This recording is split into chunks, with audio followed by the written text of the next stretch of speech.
Hey guys, thanks for listening to Kinda Dating, the comedy dating podcast where influential guests and I break down the dating world and try to figure out why the fuck do we all have commitment issues. Today's topic is, what is love? Let's Baby, find don't out. hurt me. Don't hurt me.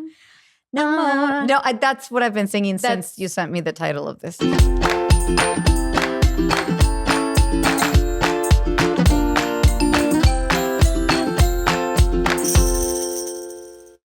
Friends, you're listening to Kinda Dating. I'm Natasha Chandel.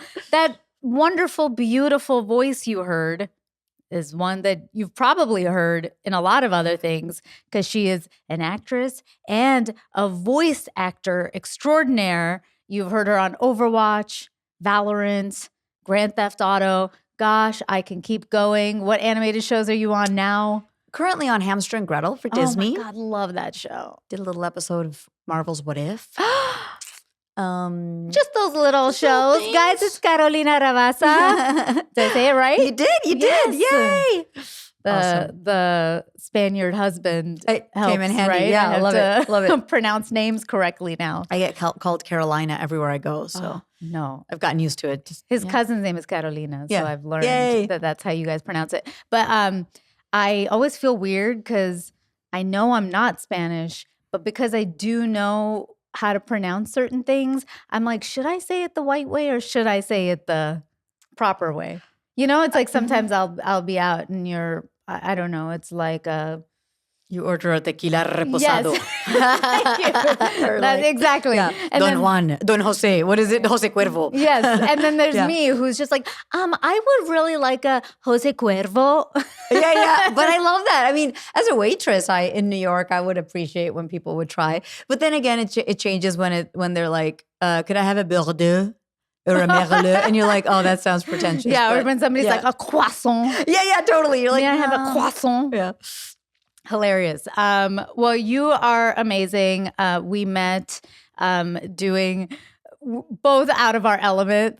So funny. We were, guys, asked by our friends at Critical Role to come in and Do a play like, test. yeah, do a play test for a show that's really big. Yeah. Now. We didn't get called back. So clearly we didn't pass the test or something happened. We were guinea pigs for something bigger. We were not in that mix. But it was so fun. That was my very first time doing It was my second, but I was, we were thrown into something that we didn't really truly comprehend. Yeah, I had no idea. They were like, you'll be fine. You'll figure it out. And I'm like, but I would love just like a little bit more information on what that means. Like, but it was very, very cool. Yeah. And it was a full day. It was a good 7 Yeah. hours of just like doing stuff. Yeah, So I felt very honored yeah. afterwards. Yeah. And I didn't see you again after that, but I feel like social media makes me think that I've seen you. 100%. Yeah. I'm like Yeah. up with what you're doing and Yeah. stuff. When was that? That was after? Years. Oh, it was post-pandemic because I remember us getting tested for, Yes. but I mean, in pandemic, not Yes. in the height of it, I guess maybe 2 years ago now. Yeah. Yeah. It's been a while. Guys, geez, time flies. How have you been though? How's the week been for you? It's been well. It's just been well. I've been well. LA is dealing with fires, so Yeah. there's been a mixed bag of like. I'm excited that it rained today. It helps us a little bit. I went through some tough emotions, last So- week, and so many of our good friends have lost everything, and I was collecting donations, and I've been volunteering at the YMCA in South Pasadena, and they need a lot of Spanish speakers to help the Latinos that have lost their homes. So that at least makes me feel like I'm doing something, because I'm very lucky that my home is safe and I'm safe. I was gonna say, were you affected at all? No, just air quality everywhere. And at one point it was like, oh, the Eaton fire could come down, or, we live near Mount Washington, which could catch fire at any moment. So I was like, I guess, anything could happen, but I know. we were safe. So I'm so happy to hear that. Yeah, we got lucky too. We were okay. We got that three false evac warnings. yeah, those are scary because you're like, Yeah. ah, Yeah, and one was at 4 a.m. oh my God, no. And I was like, oh my God. I freaked out because it's 4 a.m. and you're literally like, oh my God, are we supposed to go? Or is this a false alarm? And then I hate to say it, but I had to go on Twitter And see what was and up. be like, Yeah. is this real? And Yeah. then other people were like, got an alarm too, but we don't see anything happening. So we were like, okay, it probably was false. But right? Such a weird, oh my gosh, it was not a great way to wake up. Yeah. As a result, I have also been feeling, I think, last couple weeks, so much happening. I feel very, very tired, just hard to focus, hard to concentrate. Thank you for doing this episode in the rain, because I was also like it gave me a reason to get out here and Yeah. and feel like something was happening Yeah. this Sunday. So thank you. No, thank you. Yeah. I mean, again, so much happening in the world in terms of like fires, elections, inaugurations. I'm like exhausted. And then, taking the time to like research and do this stuff for the episode also like drains you, because we were talking about the fact that like we're content creators and we're working around the clock all Yeah. the time making stuff. So I've been really struggling. But for the last 7 days, I tried something new. I tried Magic Mind for 7 days. Guys, if you're on YouTube and Spotify, you can see it and what this little bottle looks like. I gave one to Carolina also. I'm very excited. It's a mental performance shot. And I noticed that once I took it, like I could focus more, I could take in more information, and it reduced my stress because it has like mushroom nootropics and adaptogens in it.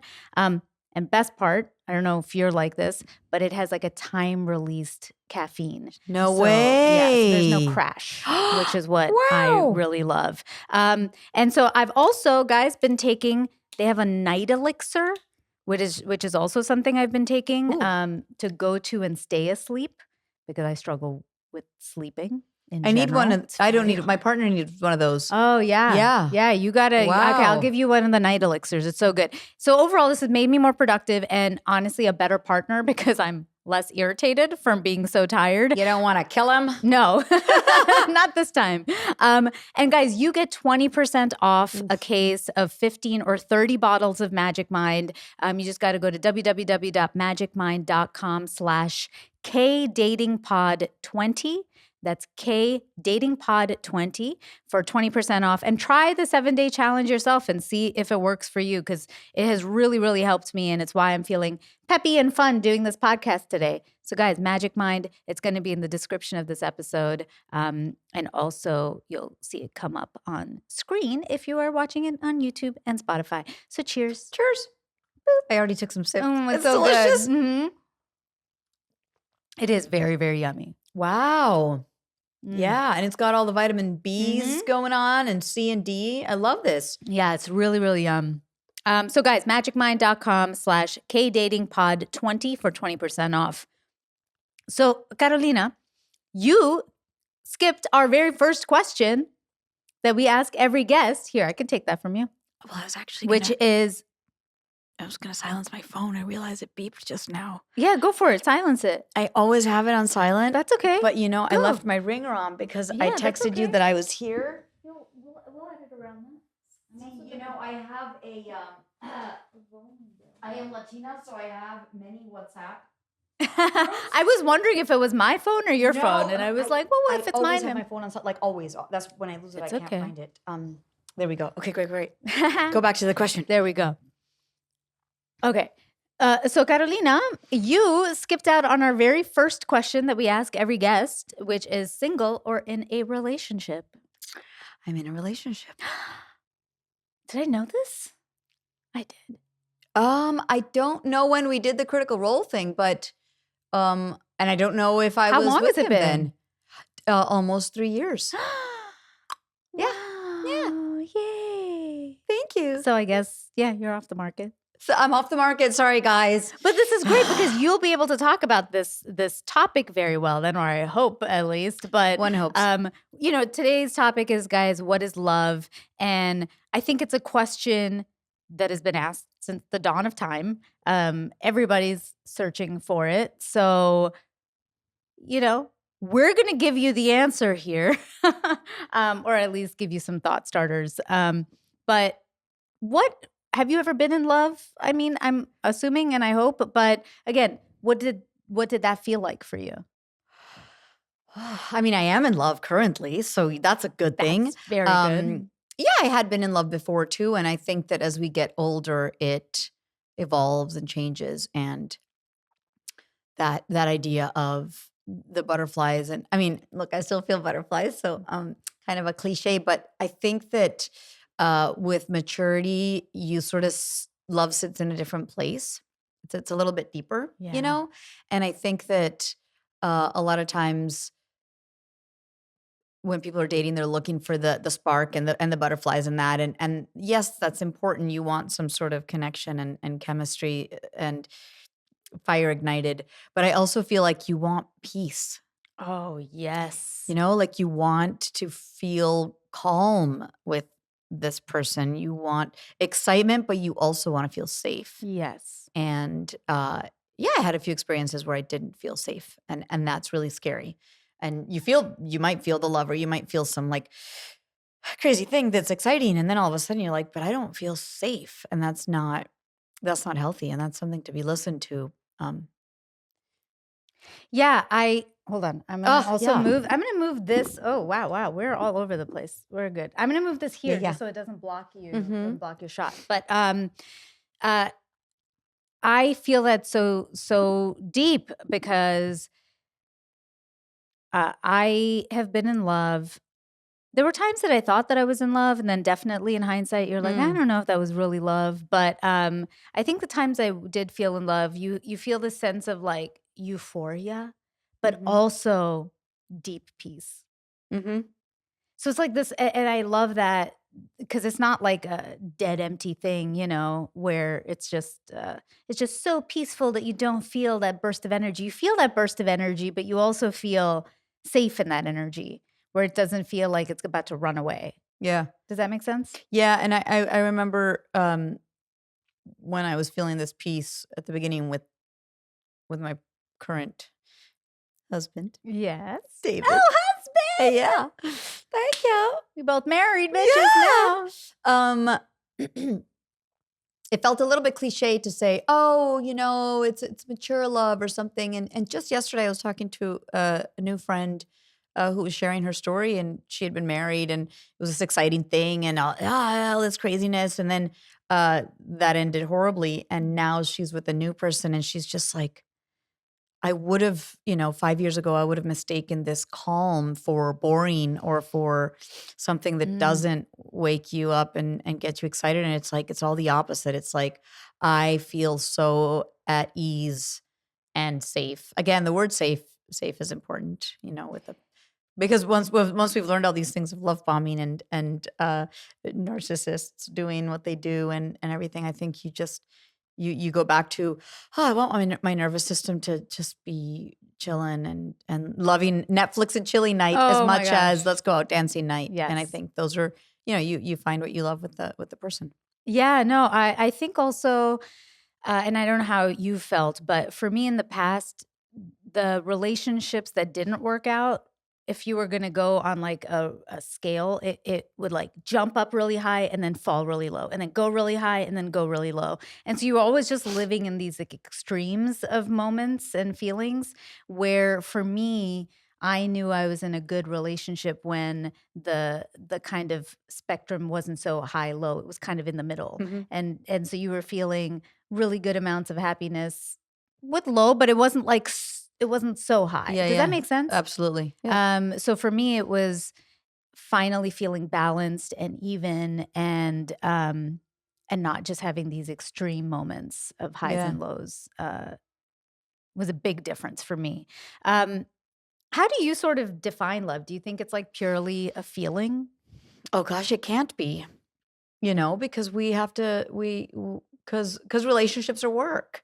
Right? So it can start off as a feeling, but it's something that you build and you work on, and I feel like you set hopefully a stable foundation with your partner, and you start building on that. And as I listen to podcasts of like I was listening to Mel Robbins recently, and she's been married for 30 years, and she was talking about 3 different things that her and her husband have learned from being together for 30 years. And they talk about the real struggles that happen on year 15. And, I'm only on year 3. So one can only imagine like there's going to be stages of all these things where someone loses their job or someone's parent is sick or tragedies or you're moving to another state and that can be stressful and you might want to kill your partner or you feel like they're not taking care of you or, all the different complexities of life. And I feel like that feeling isn't just going to carry you through. You're not going to be like, okay, well, we're in love, so it's all great. Yes. But I think that if every day you're working on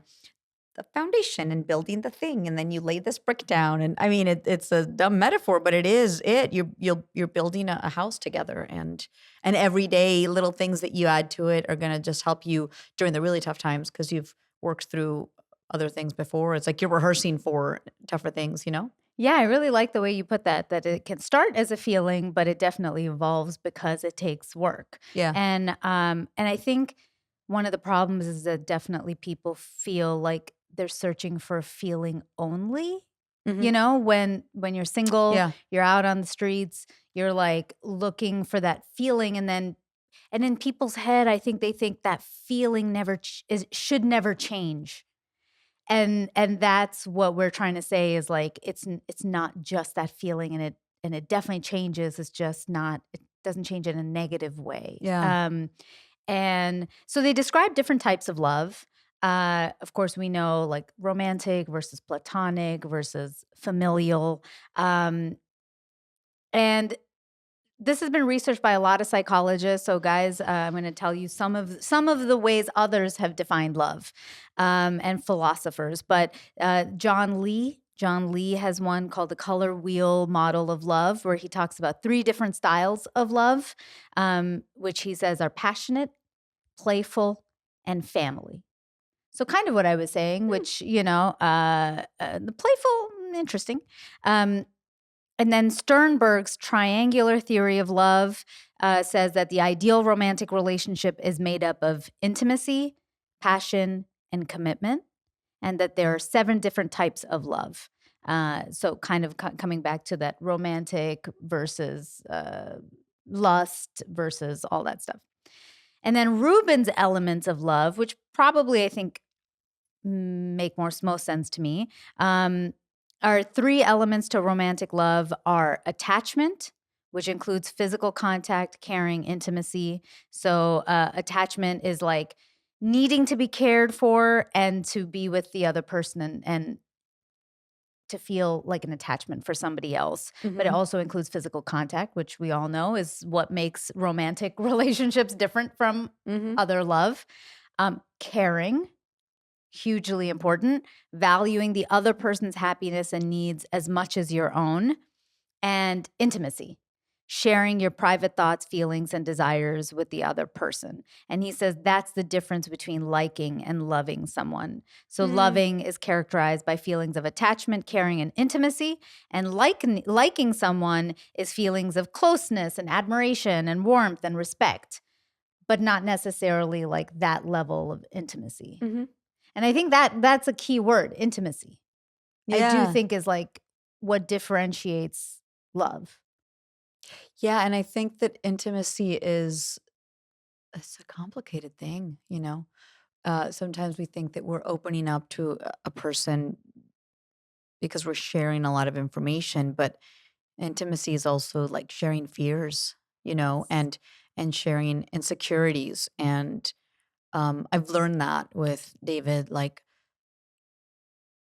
I'm this strong Latina that came from Colombia, and I did my acting career in New York, and I moved by myself, and carry my groceries up my apartment, 5 flights of stairs, and all this like I'm a strong lady type thing, or I play tough women in video games and movies, and and I am fearless in some ways, but as he's encouraged me to share, like, what are you scared of? What are you fearful of? And it's like, I don't know that you'll reject me if I do this. I would not. What? No. And so once we voice those, we bring light to. Brené Brown talks about bringing light to shame.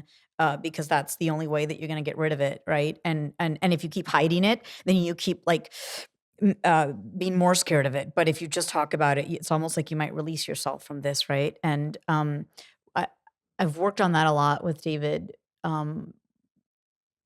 where oh my God, it was so stupid. We were having friends over and I ordered food and the stupid delivery didn't, like the restaurant canceled. And then we have 8 people at the house and there's no food. And I was like struggling for the app. And then I looked at him and I said, hey, I'm really struggling right now. Like I feel insecure because I don't have food for our guests. Hey, I got you. Because he's in a different headspace. So, but instead of me going, I could do it. I was just looking at restaurants and food and not knowing what the frick to order.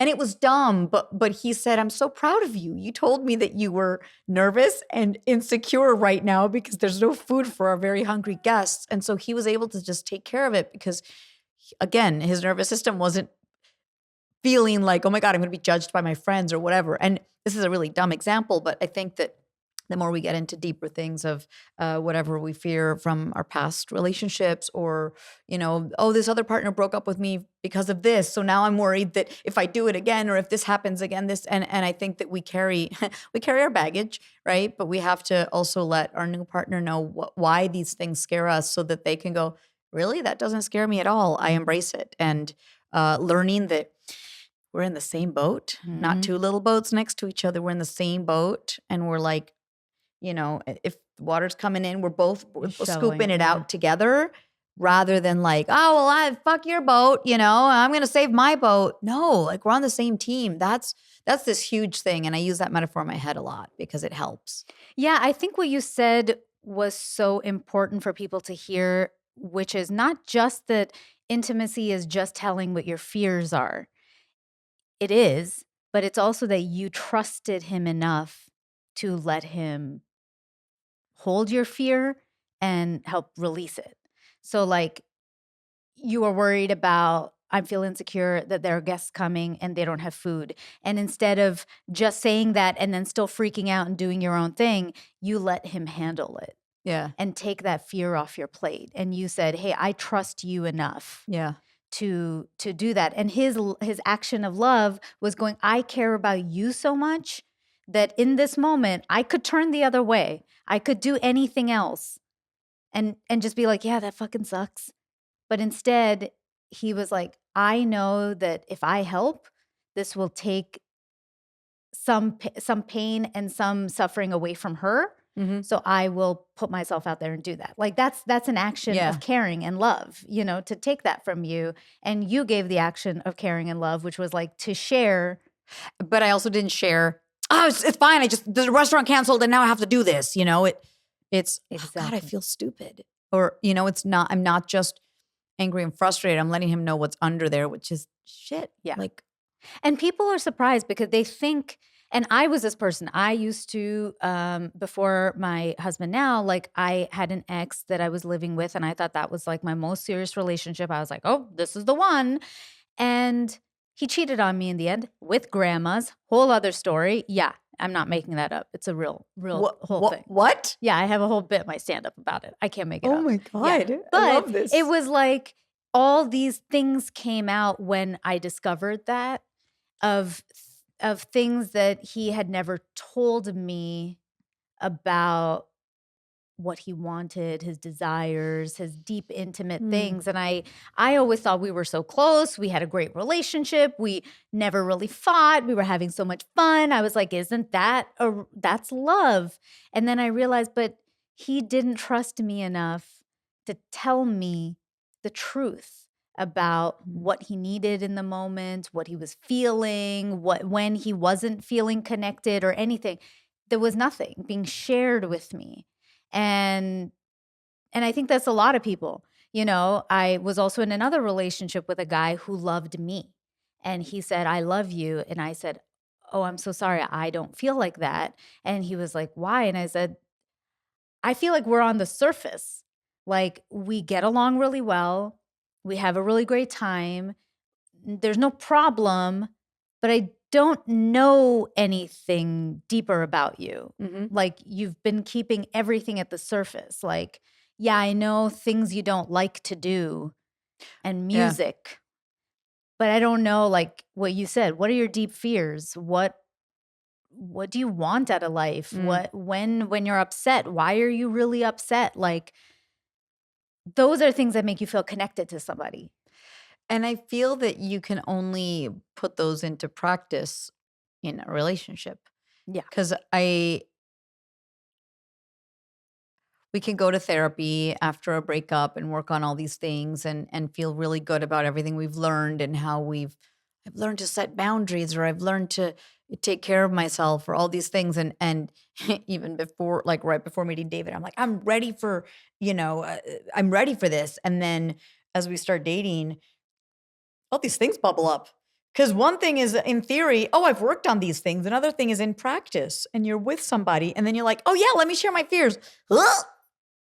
I'm really scared of sharing my fears, ironically. I can't do that. And so you shut down, or you fall back into some pattern you had before, or you're triggered from something that affected you before. And so, right? And usually you're with somebody who's like putting these things to the test, right? The universe is sending you somebody to teach you some things or help you through some things. And so I feel like I encourage friends to practice being in a, even if like, oh, he's not the guy, or we dated for a month, like you're practicing communicating, you're practicing That's the one.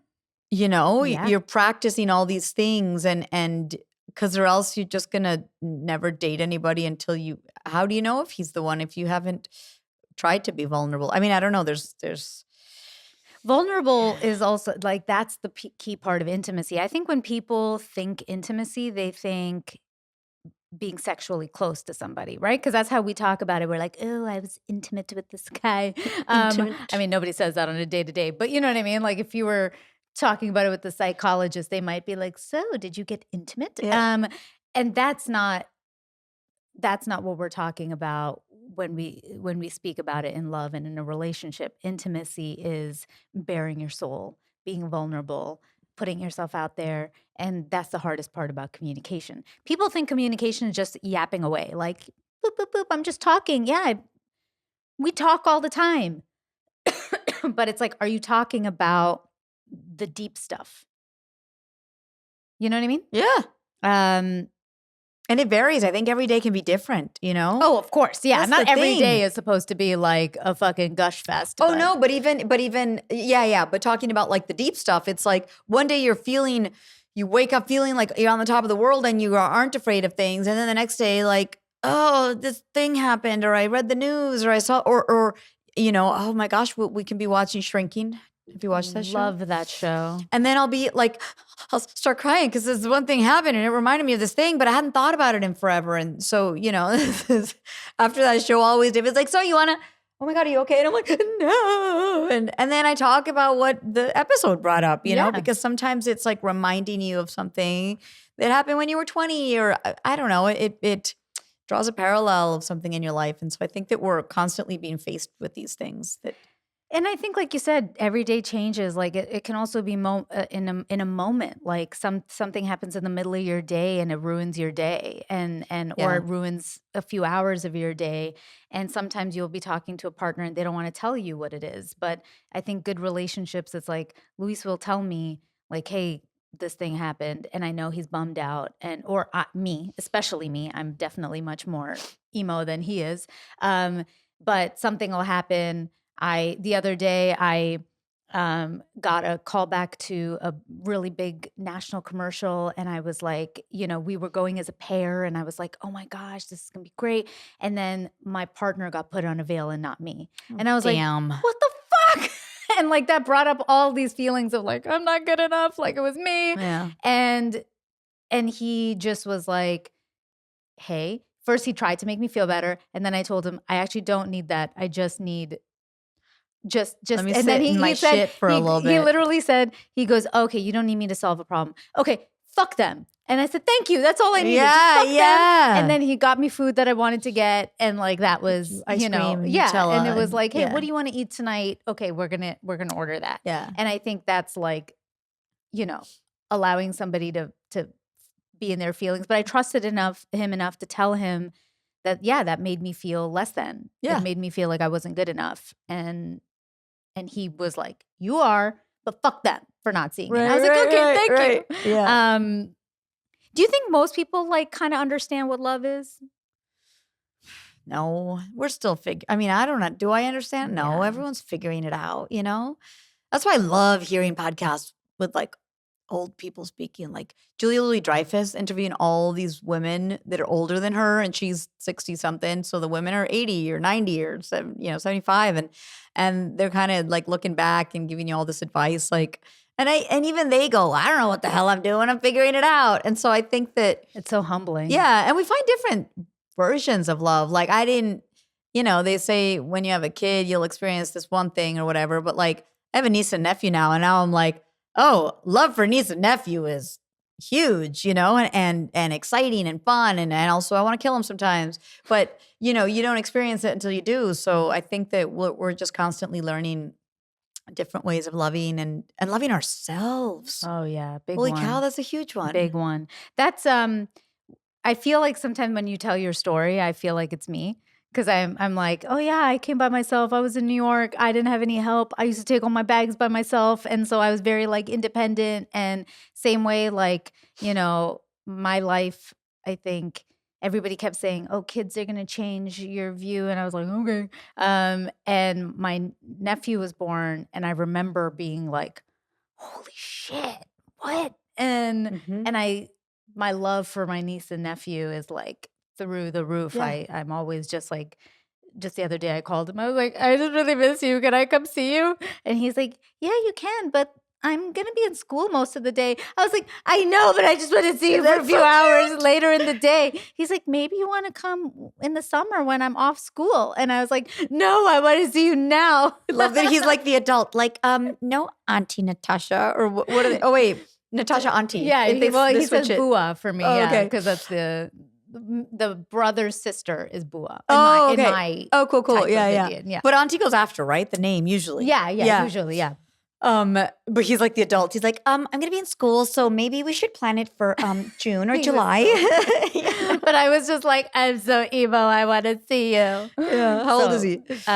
Just turned 6. Oh my gosh. I Yeah, love it. I love yeah. it. Yeah. He was the little ring bearer at the wedding. Yeah. Did you incorporate them? We did. And for a quick sec, we thought there was going to be a meltdown, and then there wasn't. But he took both rings like it was his little job. Yeah. But he was good. He was feeling really anxious about it at one point, and then my older sister was like, "Well, we could just let Rafaela do it, the 2-year-old." What? No, you better believe if we're going to give his sister a job, he's like, no. So it was cute. So cute. I love it. Yeah, my niece was only 9 months old, so she couldn't do much. We just made her walk cute. down with my sister-in-law as the flower girl. While my sister-in-law was throwing the flowers. I was like, yeah, but just be there. Yeah. So we've talked a lot about what love is, but what we got to tell people what love is not. I think love is not lust. This like instant gratification, just chemistry, that kind of like just attraction, just the spike, which is what I think lust is. Yeah. And I think love has elements of deep attraction, all of that, but it doesn't spike and fall, which is how I perceive lust. Is a spike and fall. So to me, love is not lust. Agreed. You just made me think of Nikki Glaser did a bit a while ago. She was talking about how she always used to hook up when she was like plastered, like super drunk. And then the next day, and so the next day she'd either leave earlier at night or whatever. And then, she tried doing it sober and it was like really weird and awkward. But then I was thinking, oh, well, that's hard. And obviously she's like comedians. You're talking about something very true that can be very sad or that can be scary or whatever. And I was thinking like, yeah, you are doing a thing in a totally different state of mind. But then when you're sober, you have nothing in common or, and so I think that even just connecting the lust to that, it's like, if there's sex, but then, oh, what else do we talk about? Or, what? Okay. Can we cuddle? Does that feel weird? Like if you can't find that, then that's telling you something that, is important. Oh, that was so much of my 20s. so much of it. I hooked up a lot, and I definitely, but I knew that I didn't love them. I just didn't expect the off times to be as like rough as it was. Sometimes like you would hook up with somebody and it was like great, and then the next day I'd look at them and be like, I have What the nothing hell? to Yeah. ask you. I don't care what you're doing today. I don't want to know what's happening in your life. You probably don't want to know what's happening in mine. But there was this intense chemistry. They just wanted to like bang one out, and that can repeat. Or sometimes you're in a thing where, you felt this intense lust for months. Like the honeymoon phase is a lot of that, right? That they talk about. And then after the kind of euphoria passes away, you look at somebody and you go like, oh, you actually give me the ick. Like, I don't actually want to have anything to do with you. Well, and then relationships end. Yeah. And I mean, I guess, we've learned the term love bombing, but that too, it's a tricky thing where because when it is love and when you are on the right path, like, of course you want to go away the second weekend. And of course you want to send them flowers every week. And, there is this like, you want to express things grandly because it feels so great. But I think it can also be when somebody is telling you so early on, like, you're amazing and this and that. And just, it's so hard to keep a straight head on when you're feeling all those things, but later on you're hurt by it. So you couldn't have trusted it. But how do you know? I think that's a really, I mean, what is not love bombing, but it's a hard one to diagnose when you're in it and you're like, is this or is this that, and yeah, guys, love is definitely not love bombing. And for anybody who doesn't know that, what that means, it means like when somebody is using grand gestures of love, but it's usually, whether it's conscious or subconscious, a way to manipulate you to feel attachment for them immediately, but it's never kept up. It's not stable. It's these grand gestures, it's when you're trying to win somebody over and you rent out an entire place and fill it with flowers, or you show up at their house or send them, like you said, bouquets every single day. But like, that's not going to be sustainable. And in a moment, it feels like, well, this person is obsessed with me. They love me. But again, they can't sustain it. And two, it's just to get you. And then once they get you, all that shit stops. And then they move on. And so people often get love bombed. Like somebody will message them all the time, and then suddenly they stop. And all of those things are like forms of love and it bombing. makes you think, oh, they're consistent. They message me a lot versus, oh, this is too much. Like this is a little bit weird too, Yes. Yeah. Yeah. And I think love is definitely, correct me if I'm wrong, we've used the word safe a lot. And I think like real love is not painful in that super negative way. Doesn't mean that love, like there's no pain involved in love and that your relationship will have painful moments, but it doesn't live in pain, where you can be in these relationships that people are like, it's love, but they're controlling and they're insecure and they're jealous, and all you feel as the other person is a state of pain and sadness all the time of like, why can't they just why can't they just feel good in this relationship? Yeah. And then you'll get these moments of glimmers of real connection and love, and then you're like, see, I knew it was love. And it's like, no. If 10% of your relationship is the glimmer and 90% is pain, it's pain. It's funny, as you were talking, I remembered I dealt with a narcissist once, and a couple times, but this was really damaging. And I remember I called up a friend who had told me that she had dealt with a narcissist at some point, and it was all making sense now. Like the feelings she had expressed, I was like, wait a minute. So I called her like okay, this happened, and I need you to tell me if he's a narcissist. And after all of it, she goes, I don't know this guy. You barely know this guy. I can't tell you if he's a narcissist. It doesn't matter if he is or he isn't. What you're feeling right now is horrible. So you need to get out of that. Like, who cares what the diagnosis is? You know, like, and I was like, oh my God, you're so right. Cause I was trying to like, okay, well, if he's not a narcissist, then maybe this is fixable. Or, well, if he's not these things. And she was just like, no, you are feeling horrible. He's making you feel horrible about yourself. Like, that is a clear enough indication. And so then, you know, I realized like, oh, enough with these diagnoses of all these things that when we talk to friends and like, oh, that's narcissy or that's this, or, you know, Insta therapists telling us these things, like, regardless of what the diagnosis might be, if you're feeling horrific, then that's enough of an indication that it's not healthy. It's very good advice. And I'm going to say, I give that same advice myself. So I get a lot of messages from listeners on the podcast. They'll DM me a lot on like Instagram or send me emails and be like, hey, this happened. Why do you think this person acted this way? And they'll give me a whole story, usually about the other person and what was going on in their life. And then they'll say, what do you think made them act this way, of why they're suddenly disappeared on me or suddenly aren't connected or suddenly broke up? And I've always said, I can't answer what is happening in somebody else's life. All I can ask you is, does it make you feel good?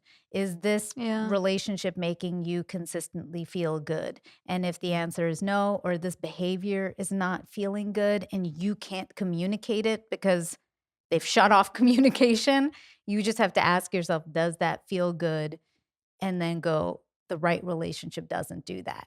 Again, nobody is saying the right relationship does not have fights. I'm sure I've had giant fights sometimes with Luis, but they are moments. We always communicate. We always talk it out. And even if sometimes in the moment we're like, don't talk, let's not speak, don't speak for a while. And then we come back and we go, okay, this is what was happening, blah, blah, blah, blah, blah. And then you move on. It's just not living in that forever. Yeah. You know, I just, like, when you said you were dating a narcissist, I was in an abusive relationship. And when I was in that, he love bombed the shit out of me, but he also, he used to, you know, tell me he loved me. And I thought that was enough. I was like, well, somebody's telling me they love me, without any action to back that up. Like, he never did anything that showed that he loved me except to give me pain. Like, he would disappear for days and not answer a phone call and then suddenly appear and then suddenly disappear, or call me for Thanksgiving with his family and then the day before canceled on me. And you're like, what the fuck? You know, like mean things like that. But I would hold on to these, like I said, those little glimmers that, because we think that's all we deserve, or we think, oh, well, at least, you know. And they find ways to make you feel so horrible that when they do tell you they love you, you go, well, I mean, if I'm such a bad person and he loves me, then at least, I mean, I got to hold on to this because, you know. And just nobody, I never had anybody to tell me that, like, again, guys, just be practical about it. Just make it math, right? If you're writing down all the good things happening in your relationships and all the bad things happening in your relationships, and math-wise, if the ratio is like 90 to 10 bad, it's bad. Yeah. And nobody told me that. And I had to figure a lot of that out myself, which is why I decided to do this podcast, because I was like, oh, I want to tell people the shit I wish somebody told me when I was young. And I just want to say bluntly, like, if somebody's acting like that, that's not love. Yeah. Like, period. And well, another thing, as you're talking though, another thing I learned in therapy is negative feelings aren't bad and difficult conversations aren't bad.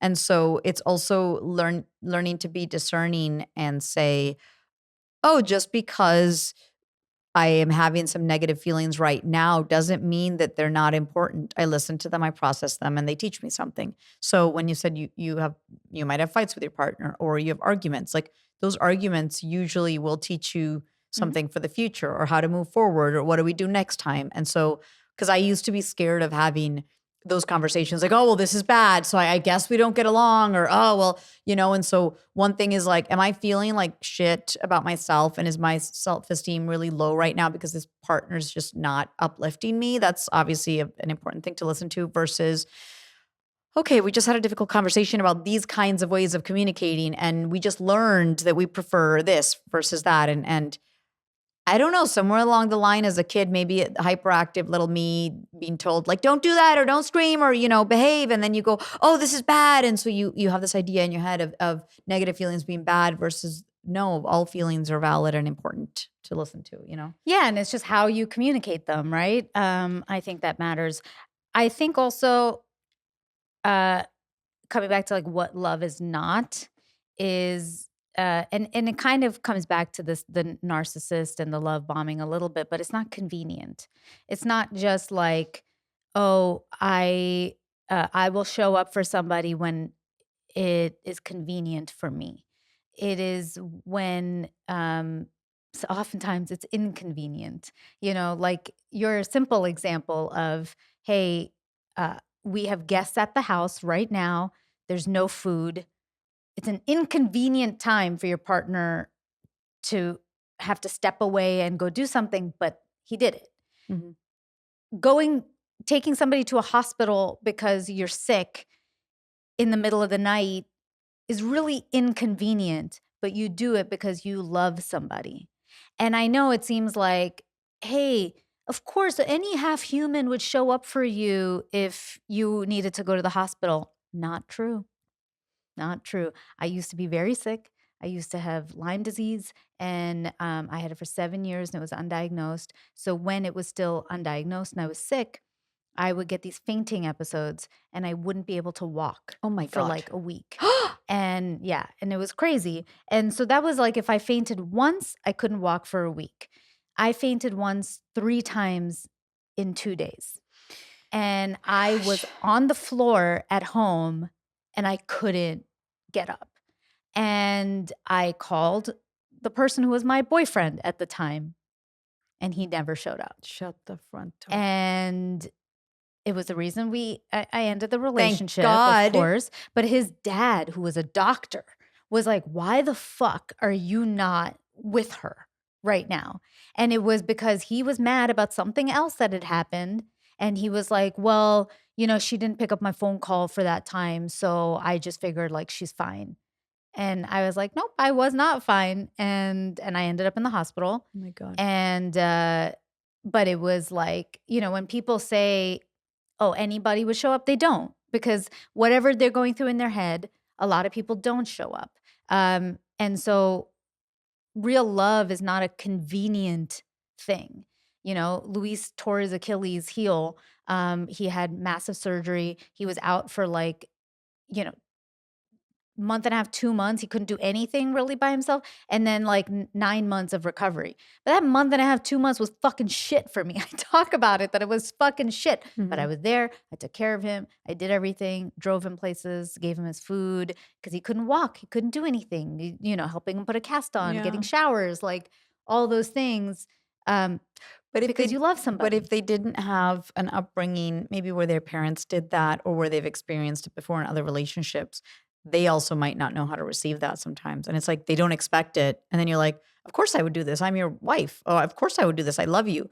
And it's like, no, because sometimes like the other side of it, like I never learned to accept this, or because I wasn't offered this. So I didn't have the opportunity to learn to accept help. And I think that can also be love, is, showing up for our partners in ways that are letting them know, hey, you're safe with me, even if you didn't feel that in your childhood or in your past relationships.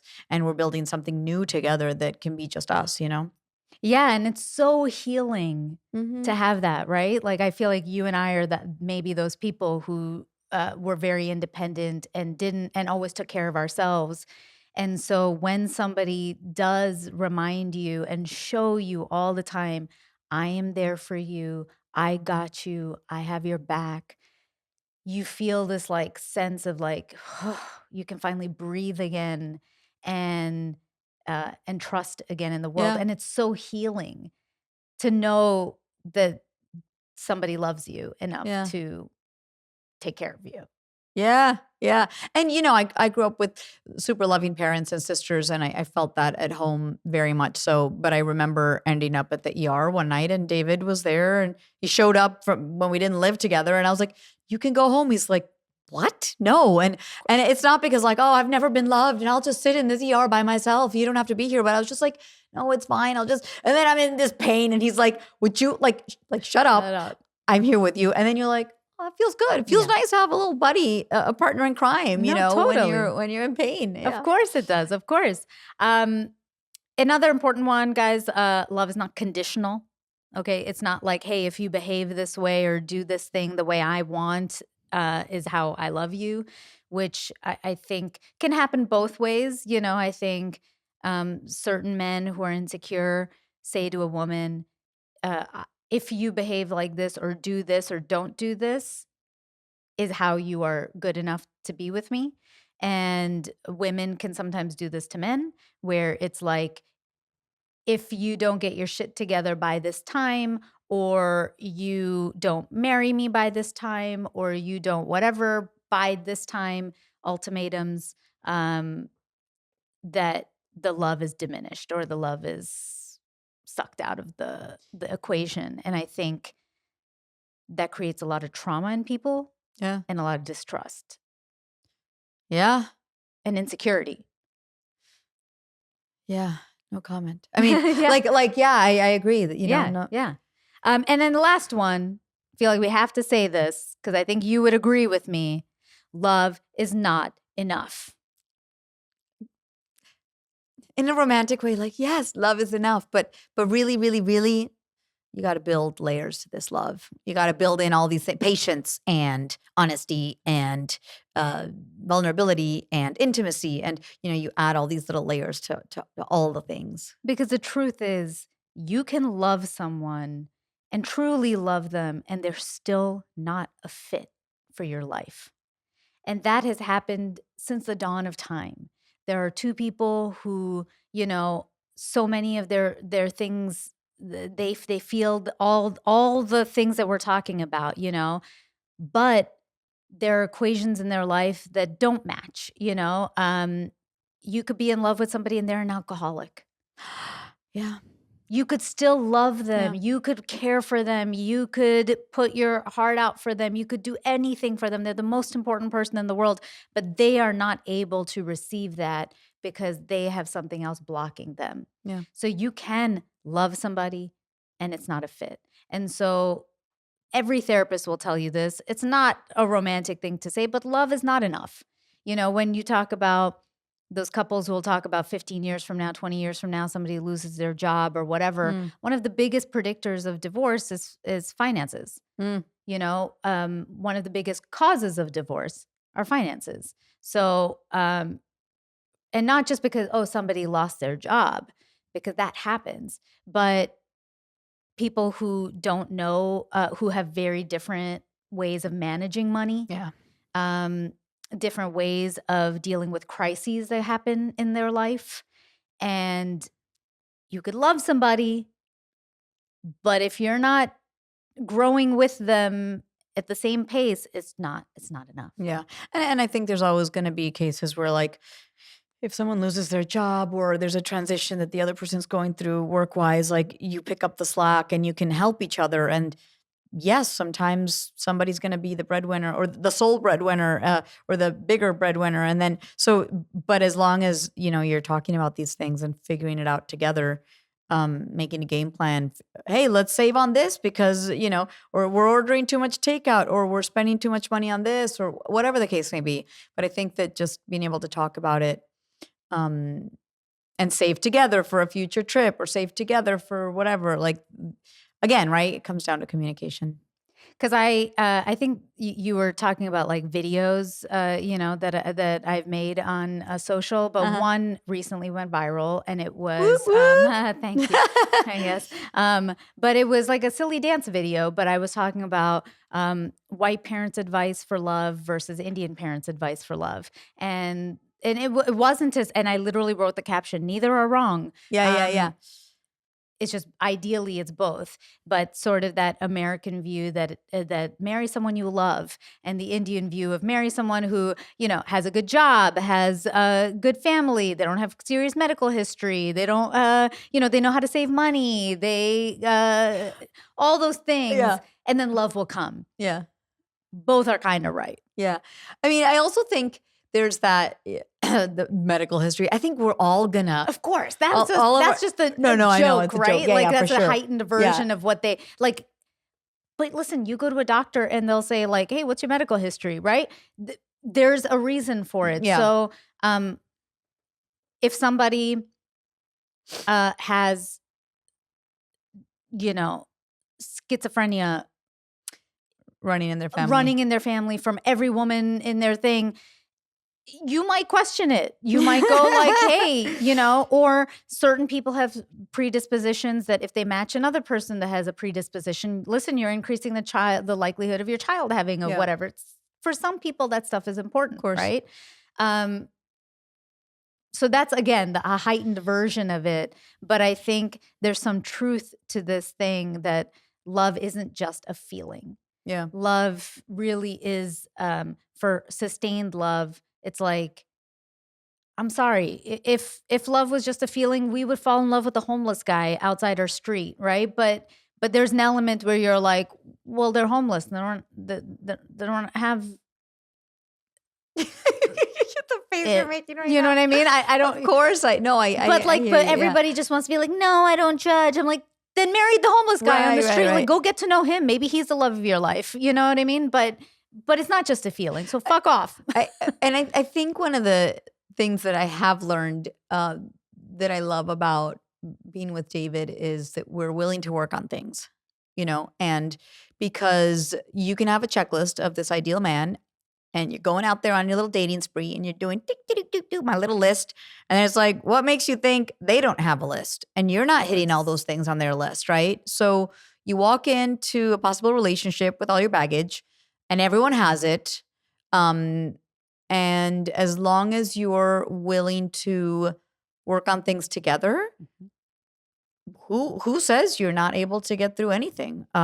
You could have been an alcoholic and now you're in AA. You could have had the most traumatic childhood, and you know, and things are going to come up. But as long as you know you're sharing this with your partner, and as long as every day you're committing to make changes together, you know, it's not like I'm going to change this person. It's together. How do we do this? And I think that sometimes that's where people get stuck. Oh well, he blah blah blah. So I'm not going to. No, it's we're always going to be working on this even till we're 75, you know, like of course. How could we not? It's willing to do the work in therapy, in whatever, in learning how to communicate with your partner. Cuz I could have had perfect communication with my past partner, but this is a new partner and I need to learn new ways because they're different. And so it's just being open to all of that. Like when we make new friends, we're willing to communicate differently, you know? Yeah, because I think the point that you're also bringing up is that love takes work. And I think in modern kind of society, and especially American society, there's this concept that like, oh, you fall out of love. And when you fall out of love, you move on. But again, it feels like it's tied to a feeling. Versus when you talk to a 75 or 80-year-old, they'll all tell you that, like, of course you're gonna fall out of love at some point. You know what I mean? That like you compromise, and love comes from like growing together and communicating your needs and knowing that you're gonna change. But like, how did you navigate this new rough path together? Because if you're gonna compare it to a feeling, it'll never last. Yeah. Like you will fall out of love because it changes. It like evolves. What we said right from the beginning. It evolves. Yeah. I think it has to not just change, but grow. And there's all these like permutations of it. And that's what's cool about, you know, when you're 50, like, oh, well, we don't ski anymore, but we go to a chalet and look at outside the window at the snow falling and like, you know, or since Irma broke her hip, we don't do this anymore. So now we do this. And I think that like there's got to be like comedy in growing old together too, because like well, things aren't like this now, but they're like that. And that, like, you know somebody so well that you just start laughing because you know they're going to, burn the pancakes or whatever. And I feel like that love is also really important. Like the history of knowing somebody so long that you just know exactly what they're going to say or how they're going to react and I think that that's a really beautiful thing too, as your love progresses, is just like, oh, I've known you so long that I know you like this, and you're not gonna get that from new love. So I think that 10-year relationship, 20, 30, 40, like there's new phases to everything, and that can be really cool too. Yeah, I sometimes think of like my parents who they didn't have. This is them saying it. Like they never had a friendship basis to their love. They had attraction. So my parents, they weren't arranged. They were not arranged. Ooh, modern. I know, right? They fell in love through my mom's sister. They met through my mom's sister. I think they found each other both very attractive and like had their shit together and had good jobs. And so they were like, okay, like they dated, they got married, but they never had like a friendship. So my mom has always said like, oh, I miss that. Like I miss like when she watches Luis and I, she's like, oh, I see you guys like have this like great funny friendship with each other. That said, my dad is a bit of a grump. Like he's like a Grinch, Does he listen to this podcast? I know, because he's just this old Indian man who doesn't. I'm just checking. No, like, they don't. They've never even come to a stand-up show. Literally, he's like whatever. He's like whatever. My daughter's not a doctor. Yeah, but he's a bit of a grump, and she is like very vivacious and adventurous and whatever. So she loves to travel. He hates it. And and me sometimes I'm like, fuck it, Ma, just go by yourself. Like you don't need him. And she's always like, yeah, I'm gonna do that. And then whenever she does it, he books a ticket. And he always comes. Always. Just now, they went on a train, like they went to go see my cousin in the north in India. And he's like, I'm not going. And she's like, okay, great. And he showed up and he was there and then he had fun and he's with her all the time. And it's like how their love has evolved, Yeah. and like he'll always be there for her. I remember in their worst fights, she's like, I'm leaving. He's like, get out of here. And then she'd be at the door and he stops her. He's like, no, you're not going anywhere. Generationally too, like we didn't learn to process emotions or talk about stuff, and especially men, like that's tough. Yeah. Cultural, generational, like all the different add so many things to things, So I feel like when I look at it, even though it's their own fucked up version of love, there is like, they're always there for each other. They're, they do. It's not like they have no friendship. Like they still laugh. And like you said, they understand each other's quirks in a way that nobody else does. But it also has definitely evolved. Yeah. From what it was when they were young to what it is now.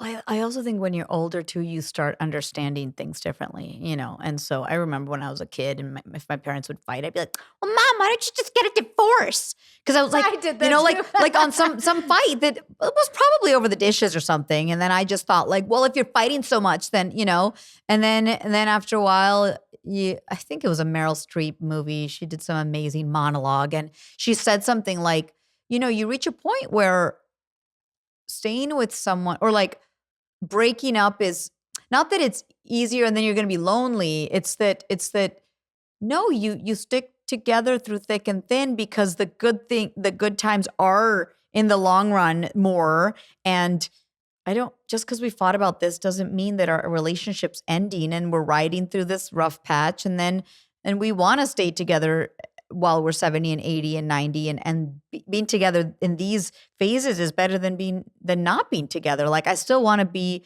your biggest supporter and so there is, like anything, as we get older, we'll look back and understand all these, like I thought I knew everything at 21 and I was so this and that. And I'm like, oh my God, I was in a little shithead, but I didn't know stuff. I was a little shit. I was such a little shit. I look at my teenage self and I'm like, oof. I was like, I would have beat myself. Like if I were a parent, I would have beat me for how shitty I was. But I really like what you said. I think also we often think about love as something that's like happening to us, like something just for us to perceive and to take in. But I'd really love people to be conscious of how you are loving someone else, to be really conscious that if you want to receive all the good things that we're talking about for the right person, I hope you guys will do the same thing, respect, care, intimacy, be vulnerable. And a lot of times, like, you can't let love in until you've done a little bit of healing. I don't think you need to be whole or fully healed, but I do think that there's a part that, like, if you're waiting for somebody else to come and bring that out of you, it's not going to happen. Like, this isn't a rom-com where, they brought out the best in me. Like, no. You will only give some part of your best when you have done a bit of the work to heal yourself to be able to receive it. Then you can give it, and then you can grow from there. Yeah. Yeah. Amen. Yeah. You got to have worked on yourself, but understand that the healing's going to continue. Yes. And that together you can keep working on it. And because some people are like, well, I want to be ready. I want to be perfectly healed. And it's like, no one's perfectly healed ever. In your recent podcast with a therapist, he was like, is anyone fully healed? And he's like, no. No. Yeah. Otherwise, they would never have jobs. Yeah. Listen, psychologists chose their jobs. Yeah, they know. Everyone they know. Yeah. It goes on till the end of time. The search for love, the search for healing, whatever is our fucking purpose. Yeah. Yeah. What is the meaning of life? There are so many sirens going off right now. Are they going to get picked up? Nah. They probably will. But guys, I live next to a hospital, and also there must be the fire stuff. I don't know, man. Since all that's been happening, there's just sirens all day. Oh, God. I'm like, I hope people are okay. I was just going to say, yeah. We love you. We love you. And love comes in many ways, friendships, all the things. Yeah. For Valentine's, I want people to love themselves. And if they don't have a romantic partner to go out with, go have fun with girlfriends or guy friends or whatever friends. Like, go, do something fun. Yeah, Valentine's. Yeah, I buried the lead that this is the Valentine's Day episode. Oh, right. Yeah. It is. And the whole point was like, yes, exactly what you said. That, on this day, people are always searching for love. And you got to know that exactly what you said. Love yourself first, and know that you have love in a lot of different forms. And that's from friends, from family, and hopefully, you'll get to experience that real love with the right person. Yeah. But you don't have to like make that happen. It'll just happen. Hopefully. We're crossing fingers, man. I always say, I'm not God, so I can't, I'm like, I kind of hate when people come on either the podcast or outside I listen to, and they always like tout these formulas for love, like do these things and you'll find love. I'm like, bitch, you're not God. Like, it's usually in the most unexpected ways. Yeah. Yeah. And sometimes you never know. It's just sometimes like the right place, right time. I say it's like a jigsaw puzzle. Like there's no wrong piece. You're just trying to find the right one. Just keep trying to be a good person. Say hi to someone at the grocery store. You never know, really. Never know. Yeah. Never know. I did not expect Luis and I to date, let alone eventually be married. Like he and I talk about that so much where I'm just like, do you remember this date? Like, did you ever think like cut to 5 years later, we're married? Yeah. That's amazing. That's so cool. Right. But it's like, it's growth and it changes. And like what started as like, damn, I think he's hot, I want to fuck him. Turned into like, oh man, I really like this guy's personality. Like to like, oh wow, I want to see more of what happens. And then eventually got like deeper and deeper where I was the one who said like, I want us to be like some kind of a unit, like I want it to be like, I want to be family. That's beautiful. I was just like, I want to be family. Mm-hmm. But I didn't necessarily want to get married. I was like, maybe we could do a domestic partnership. You're like, this is, But like a family unit, So it evolves and changes, guys. You don't have to find the answer on day one of like, Yeah, what is no. love. I think we just have to be open. We have to be open to new experiences, open to new friendships, open to, because you don't know. And you might go on a date and then, oh, they're not the right partner, but maybe they'll become a friend. And then they'll introduce you to someone and you'll meet someone. Like I've heard so many stories of, it didn't work out with this guy, but then somehow they connected me to this one. And so it's being open to being social, you know? Yeah. It's an interesting thing that's happening, I think, now, like, because of apps and stuff like that. There's no way to have not dated somebody that maybe one of your friends has dated too, because like everybody's on the apps together. So, do you know what I mean? Like, Yeah, I guess. people, I've literally had that happen where people were like, hey, I went on this date with this guy that I think you went on a date with. Like, do you care if I go on a date? And I'm like, absolutely not. Yeah. I'm like, it didn't work out for me. I hope it works out for you. Right. Yeah. Because you never know where it comes. You never know. So good luck out there. Be brave. Carolina, thank you so much for being on the podcast today. This was so fun. Yeah, thank you. Thank you for having me. You're not totally done. Oh, gosh. We have 6 questions. Oh, I forgot about those. Yes, I didn't. Carolina Ravassa, are you ready for your 6 questions? I was born ready. What is the first thing you notice about a potential partner? Their smile. It's a good one. What is one deal breaker? No comedy. Like seriousness. Yeah, too much. Yeah. What turns you on? Comedy. So hey, I must be like a super. You are so hot. I got you going. Yeah. The possibility for laughter, the lightness of, and then not because I want a light relationship, just like, am I going to laugh my head off with you? I need that. So important. Yeah. So important. And if you can laugh at yourself during tough times, then I think that's a good sign. I love that one. What are one of your strengths and one of your weaknesses in relationships? Comedy. Dude,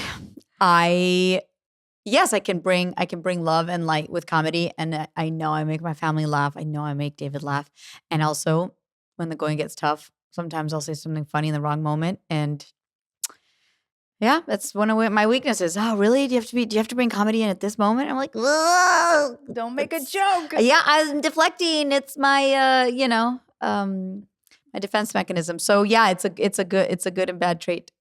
And I'm not saying that I'm funny. I'm just saying that I bring in like comedic moments here and there. Yeah. But you know what I'm saying? Like, I don't know if I would say I'm a comedian, but you don't have to be a comedian to be funny. Yeah. I think you're funny.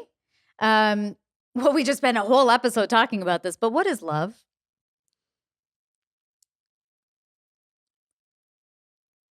And look, it's still got you stuck. Yeah. Well, because it's like if you were to distill it, I wasn't going to say patience, but it's like patience and vulnerability, because it's like an embrace. I don't know. It's like a big hug. It's not very eloquent, but no, I love that.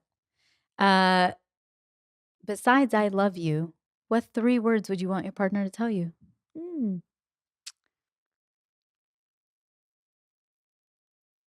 I got you. Yeah. Good one. Because you in the end, you want someone to have your back. Yeah. You want them to get you because they understand you, but I got you. When the going gets tough, I got you. Yeah. It's a really good one. Carolina, thank you so much for being on the podcast. Thank you for having me. This was great. Guys, remember a couple things. The podcast is back now. It's new. We need you to subscribe wherever you get it. And please leave us a 5-star rating or review, especially on Apple Podcasts or Spotify. But Apple Podcasts, please go do that for us. Also, remember Magic Mind. You get 20% off. Go to www.magicmind.com/KDatingPod20. KDatingPod20 for 20% off Magic Mind. Carolina, how can everybody find you and all your socials and all the fun stuff? Instagram is Ravassa. Twitter is Carolina Ravassa.